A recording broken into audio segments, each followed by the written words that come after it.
Bismillahirrahmanirrahim. Assalamualaikum warahmatullahi wabarakatuh. Jumpa lagi dalam channel Azra Education.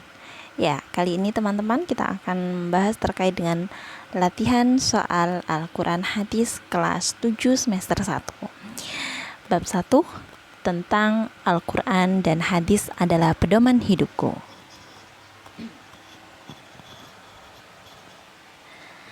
Nomor 1. Dalam diskusi tentang pengertian Al-Quran, Farouk menyampaikan bahwa Al-Quran bacaan dan kitab suci umat Islam. Sedangkan Ali berpendapat bahwa Al-Quran pedoman hidup umat Islam. Nah, pertanyaannya, bagaimana pendapatmu terhadap pendapat Farouk dan Ali tersebut? Jelaskan. Ya, tadi ya pertanyaannya, kalau Farouk itu mengatakan Al-Quran adalah bacaan dan kitab suci umat Islam, kalau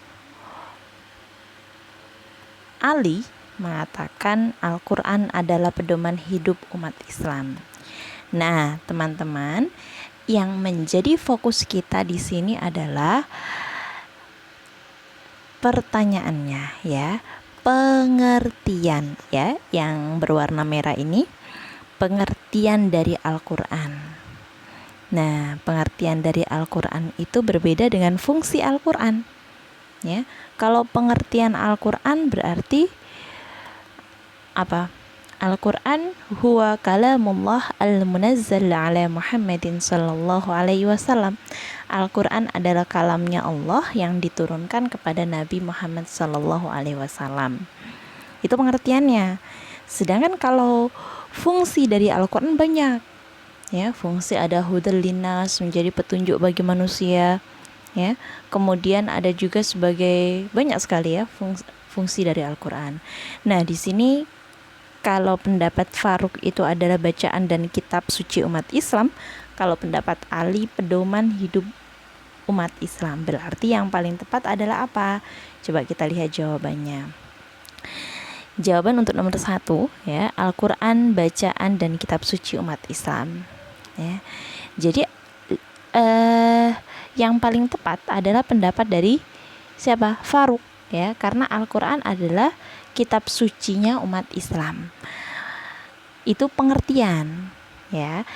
Kita lihat dalam surat Al-Baqarah ada beberapa ayat yang menjelaskan terkait dengan pengertian dari Al-Quran, tapi kita ngambil satu ayat surat Al-Baqarah ayat 185 yang berbunyi, A'udzu billahi minasyaitonir rajim. Syahrul Ramadan alladzi unzila fihi al-Qur'anu hudal linnasi wa bayyinatin minal huda wal furqan.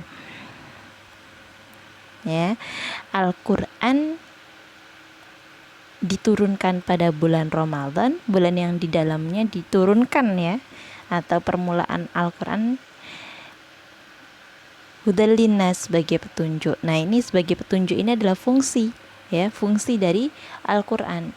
Fungsi Al-Quran apa? Petunjuk bagi umat manusia, pedoman hidup dalam menjalankan kehidupan ini untuk umat Islam. Ya, yang paling tepat adalah kita lebih condong kepada pendapatnya Farouk, yaitu Al-Quran adalah kitab, Al-Quran adalah kalam ya, kalamnya Allah sebagai apa? Petunjuk bagi umat Islam gitu. Oke. Kemudian kita lanjut nomor 2.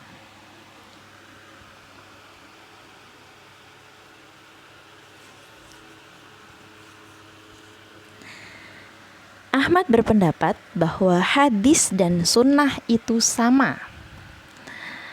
Imron mengatakan bahwa antara hadis dan sunnah itu berbeda. Bagaimana pendapatmu tentang hal tersebut? Jelaskan. Nah, teman-teman, ada dua pendapat, ada dari Imron dan ada dari Ahmad. Kalau Ahmad mengatakan hadis dan sunnah itu sama, kalau Imron mengatakan hadis dan sunnah itu berbeda. Nah, kita langsung ke jawabannya. jawaban untuk nomor 2 ya. Kita lihat di sini hadis atau sunnah. Hadis atau sunnah. Menurut para ulama, hadis merupakan sinonim dari sunnah. Apa sih sinonim itu? Sinonim itu kata yang sama ya, persamaan kata dari. Nah, setiap sesuatu yang diriwayatkan atau dinisbahkan kepada Rasulullah Shallallahu Alaihi Wasallam itu hadis ataupun sunnah ya. Jadi hadis dan sunnah itu sama. Apa sih hadis ataupun sunnah itu? Segala sesuatu yang dikatakan oleh Rasulullah, yang dilakukan ya, atau perbuatan Rasulullah, sifat ya, sifat atau himmah ya, sifat dan himmah ya. Sifat dan himmah itu berbeda ya. Kemudian takrirnya Rasulullah itu adalah sunnah ya. Jadi segala sesuatu yang dikatakan oleh Rasulullah, yang dilakukan oleh Rasulullah, sifatnya Rasulullah, himmahnya Rasulullah, kemudian takrirnya Rasulullah, itu adalah hadis. Oke, kita lanjut ke nomor 3. Irfan pergi keluar kota.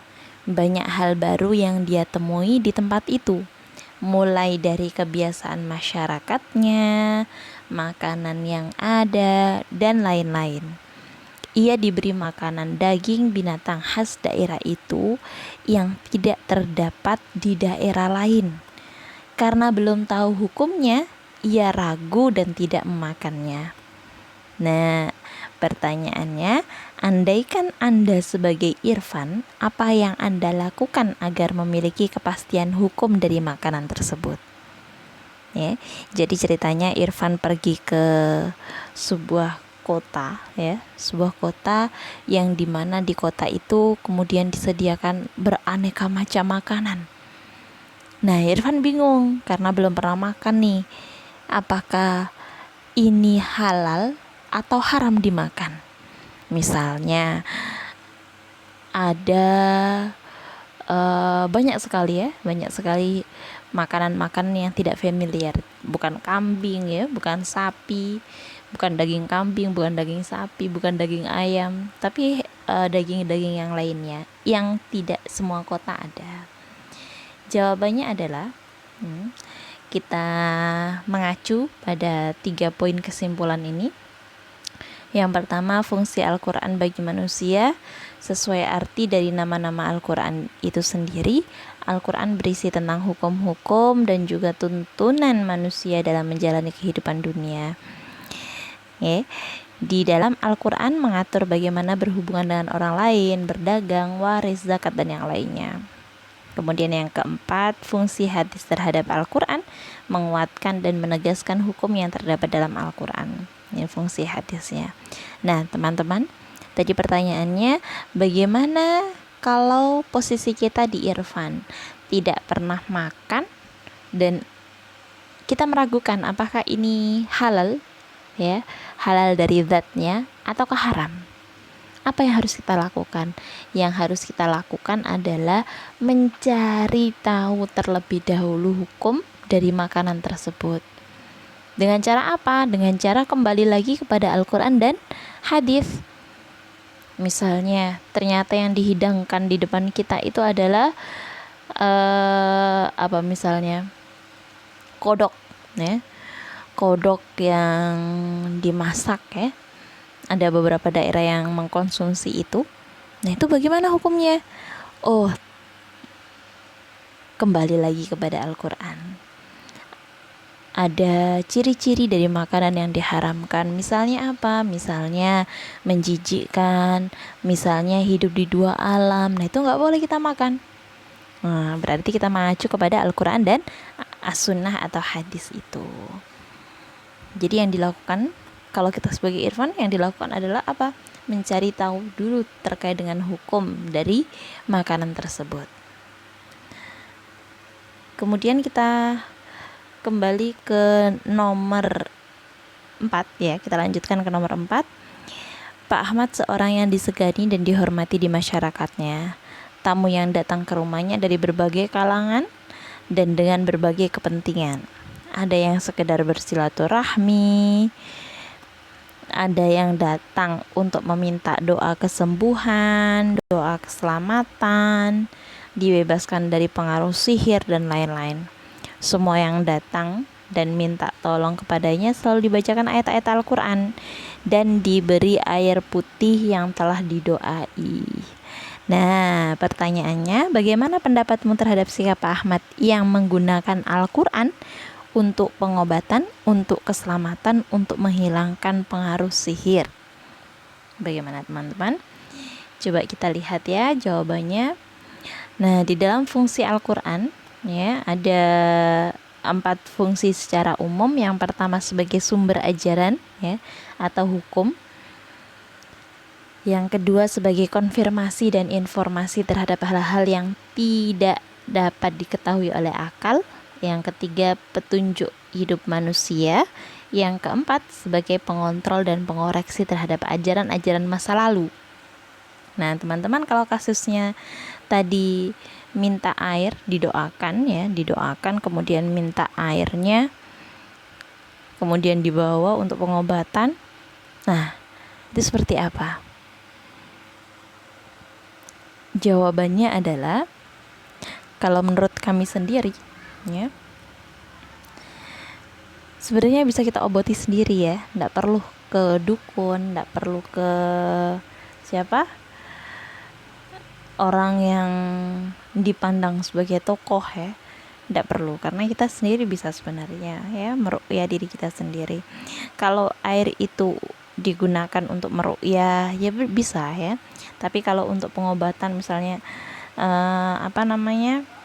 hal-hal yang mustahil itu tidak boleh ya. Sekian, terima kasih, itu yang kita bahas ya pada pertemuan kali ini. Ada 4 soal esai semuanya. Terima kasih teman-teman, semoga sukses selalu. Kalau ada pertanyaan boleh tinggalkan di kolom komentar. Selamat beraktivitas, terima kasih. Assalamualaikum warahmatullahi wabarakatuh.